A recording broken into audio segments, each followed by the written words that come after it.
Accueilli au pied de l'avion par le gouverneur militaire de l'Ituri, le lieutenant-général Johnny Luboya Kachama et les membres du comité provincial de sécurité Jean-Michel Samalokonde et quelques membres de ce gouvernement sont dans cette partie du pays pour évaluer l'état de siège. 11 mois avoir été décrétés dans les provinces de l'Ituri et Nord-Kivu. Cette mission du gouvernement central en Ituri est un signe de solidarité avec cette population victime d'activisme des groupes armés, indique Patrick Mouyaya, porte-parole du gouvernement. C'est une marque de solidarité et de compassion parce que la population de l'Ituri est meurtrie depuis bien longtemps par ce qui se passe, mais c'est aussi démontrer que le gouvernement reste engagé et déterminé à contribuer et à utiliser tous les moyens pour le retour de la paix effective dans cette partie.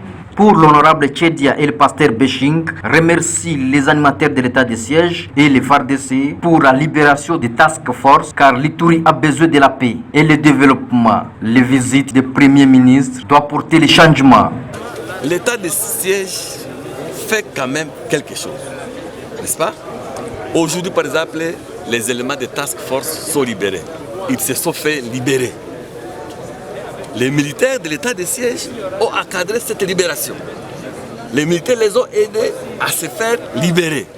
Surtout les deux colonels, les deux lobos qui étaient aussi des captifs, qui étaient aussi des otages, avec leur dextérité, donc avec leur intelligence, ils ont pu tout faire pour que tous les 4 membres de Task Force restants soient libérés.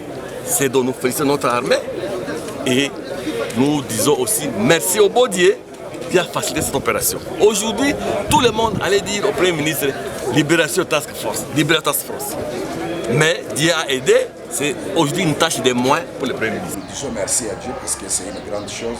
C'est ce que nous attendions aussi tous. Parce que lorsque vous priez, vous attendez la réponse à cette prière et Dieu nous a exaucés, nous nous réjouissons. Et aussi, nous disons aussi merci aux FARDC qui ont contribué pour qu'ils soient libérés et pour qu'ils soient aujourd'hui libres là où ils sont. Je pense à ce moment-ci, ils sont déjà à Kinshasa. Nous disons merci à Dieu et nous remercions aussi le président de la République qui a tout fait pour que les groupes ou l'équipe de Task Force soient libérés.